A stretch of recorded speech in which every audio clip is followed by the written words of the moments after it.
Okay, hello and welcome. I hope everyone's doing well. I'm doing pretty good.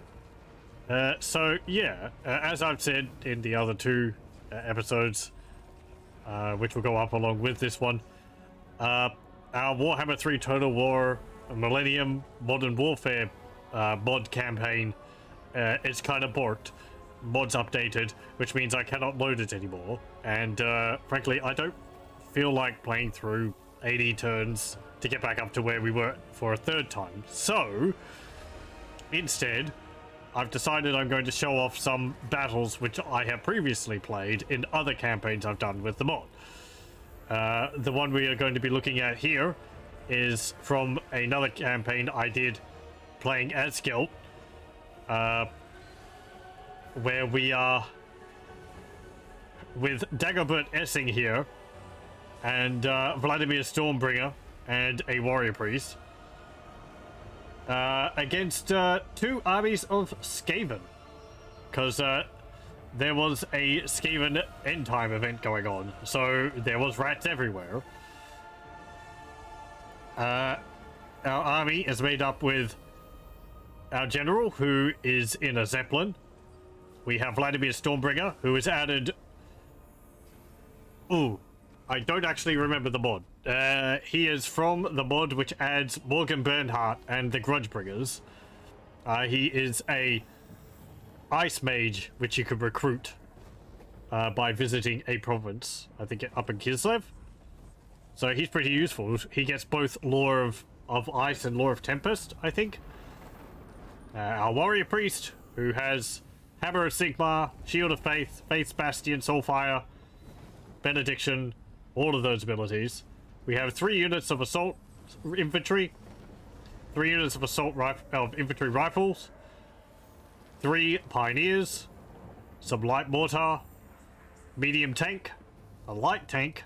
We have Ludwig van Uberdorf, who is a engineer type hero for the Empire, who is in a steam tank. And we have the usual assortment of artillery, super heavy mortar, Bone Shaker, Imperial modern rocket launcher, a modern field cannon, and a heavy machine gun. So yeah, and we're up against a lot of storm vermin with shields, plague monks, 2 doom wheels, and then a whole lot of clan rats, a whole lot of Skaven slaves, a rat ogre, and a warp lightning cannon, and a engineer. So yeah, let's watch. In particular, this map was interesting because I had a very defensive position. You can see we have a variety of hills around our deployment zone here. So we are going to make very good use of that.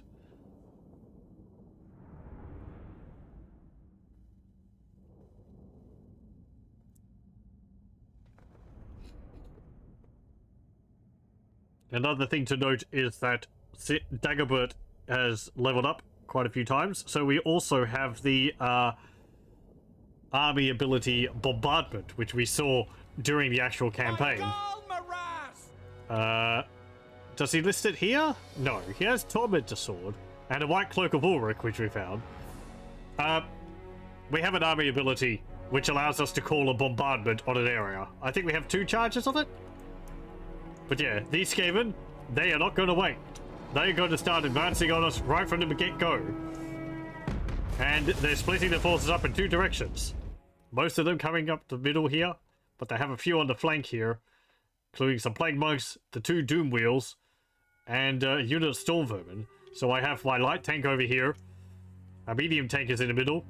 We have Ludwig van Uberdorf, who let's have a look at, because he has a cool-looking tank with him. He is based off of the original steam tank model for the tabletop, which was a lot dinkier than this on the tabletop. But it had this kind of blue and gold paint job to it, and it had this dragon head with the cannon sticking out the front. So it was quite neat in that regard.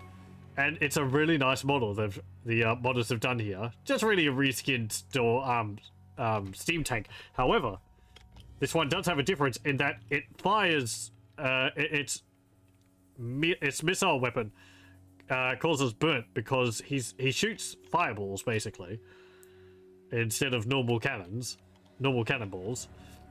He also has the other abilities engineers have: flash bomb, entrenchment, ballistics calibration, 5 uses of restock. He also has cinder blast shell,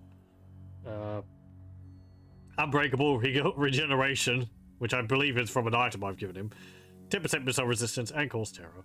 So yeah, I think there's also stuff in there. Hold on. Oh no! Oh, he's got 2 dwarves in the front. It's just 2 dwarf heads in the front. Okay, they're the crew. Have our medium tank. We have to quickly set up our defenses here. Just a basic trench wall. No time for anything fancier. We're starting firing right from the get-go, so our rockets are actually still on the explosive shrapnel, which you can see did a little bit of damage to these storm vermin, but really not that much because all the shot goes up into the air. Yeah, they only got 10 kills from 2 volleys. So I'll quickly swap them over to the explosive round. Over here, our light tanks start dealing with the doom wheel. And we have the first event of the major problem the Skaven bring. That is their menace from below ability. I think I mentioned this during the campaign. Skaven being able to summon menace from below troops wherever are a huge pain because we're so static in our formation. Many times in campaigns, they would summon this rats from below, interrupting my placement of the MG bunkers. And they can also put them on top of our artillery, which stops them from firing. And these things are all very weak, so they're quite nasty. We think we have things to deal with them, but I can't really, like, shoot them if they're in melee with my artillery, because I'm going to kill my artillery with the friendly fire. So, they are a big problem. Or, they are a problem. Luckily, their leadership's pretty low, so they flee. I also have permanent summons on, so they're not going to just die after a bit. Deal with the first doom wheel. We have our assault troops over here. They're going to be getting a lot of exercise.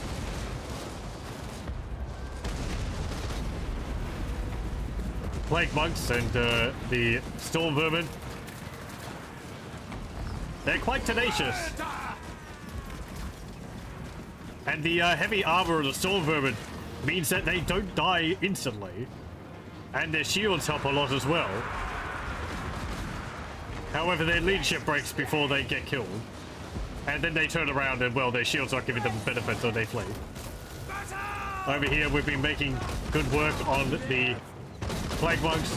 More storm vermin charging into melee.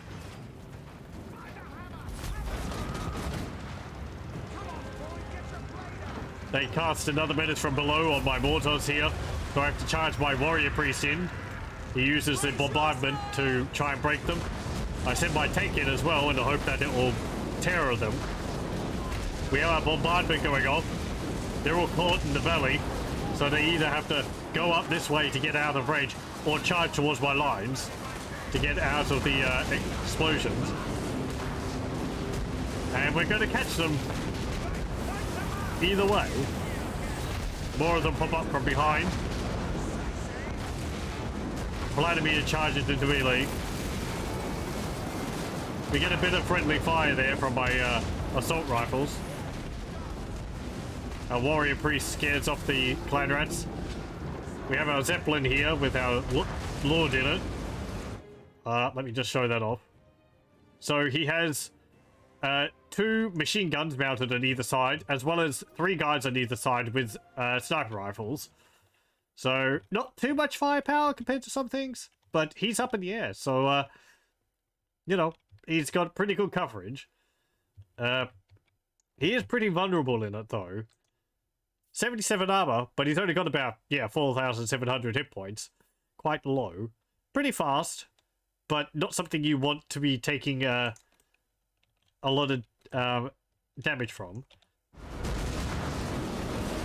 Or not something you want to be taking a lot of damage.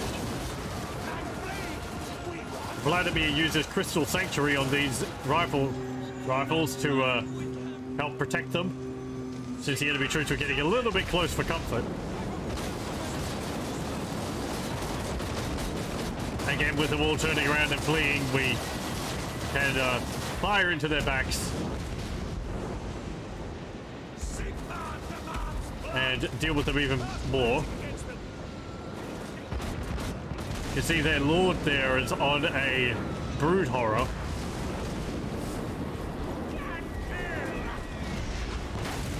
And there's still a lot of storm vermin.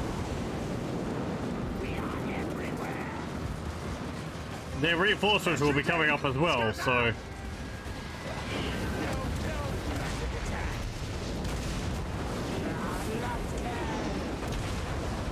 we come to the problem that even though we have overwhelming firepower, the heavy armor of the storm vermin, coupled with their shields, means they soak up just enough damage that they can actually get very close to our lines.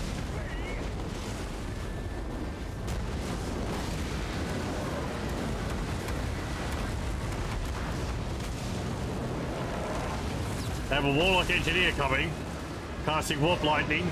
That hurts. He is on the Doom Wheel. There he is, Fang. Menace from below on our artillery here.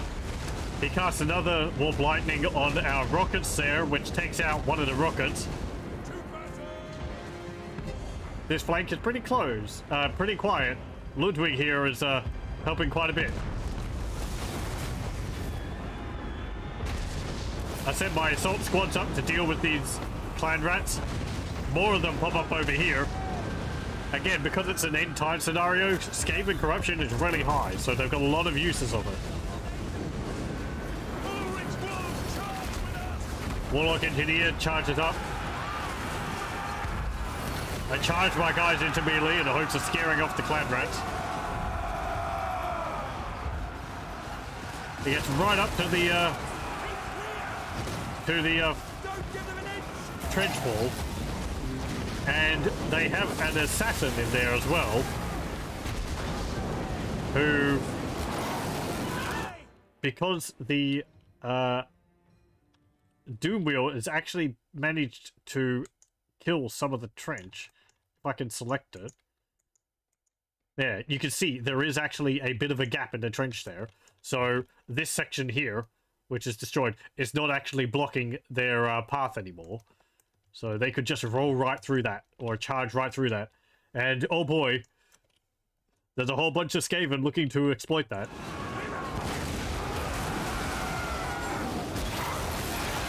Again, our troops are not melee. This assassin is just going to town on our guys. But the Warlock Engineer's had enough and he flees. But then the Storm Vermin start getting in. And it's just a sea of Skaven over there. So many of them. A lot of slays. But it's just sheer numbers. And the Plague Bugs. Vladimir casts a slowdown on them. What's it called? Ice Sheet. In the hopes of slowing their advance, so I can deal with some of the others. Another Warp Lightning. Ludwig's back over here. He's pretty fast in that steam tank. But they're right where I want them. So another mortar, another off-map bombardment goes off on them. Also, we didn't see it, or I didn't notice it, but there was an incident of friendly fire from our super mortars. A shot landed right here, dealing really heavy damage to my rifle squad there, to the point where they actually broke, and they're fleeing. So there's only one rifle squad up here. This flank is open now.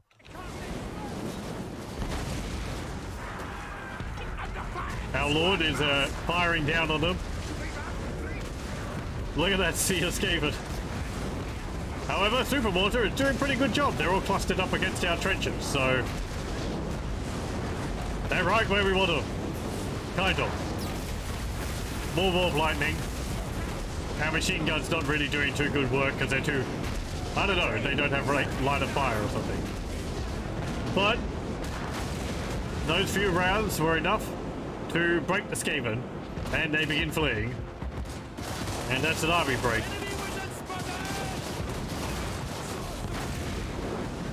So, just at the point where they would have won, we managed to turn it around and frighten them off.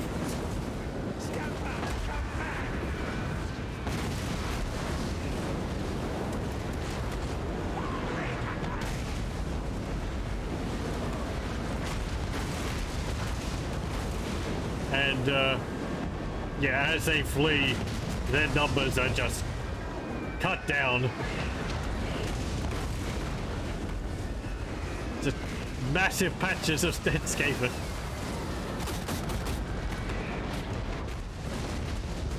I think our little fortification in the valley went pretty well.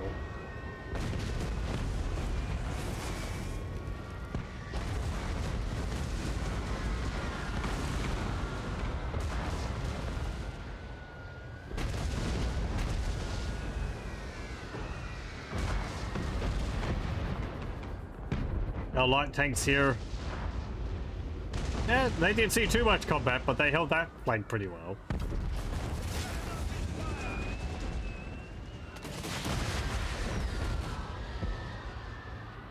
And yeah. Remnants were all fleeing up that way. We didn't kill the Warlock Engineer though. Or Warlock Master. Our Mortars up here did a pretty good job. 338 kills. However, that's nothing compared to the Super Heavy Mortar, who we look at it, they got 1,081 kills. And they didn't even use up all their ammunition. Mortar replacements did pretty good. 140 and 50. I guess the Storm Vermin were a little too heavy to get many casualties from the mortars. And there we are. I actually have another battle recorded from the same position, but another battle with even more Skaven. So yeah, I might make a recording of that one as well. But that will do it for this one. I'll thank you very much for joining, and I hope you join me again next time.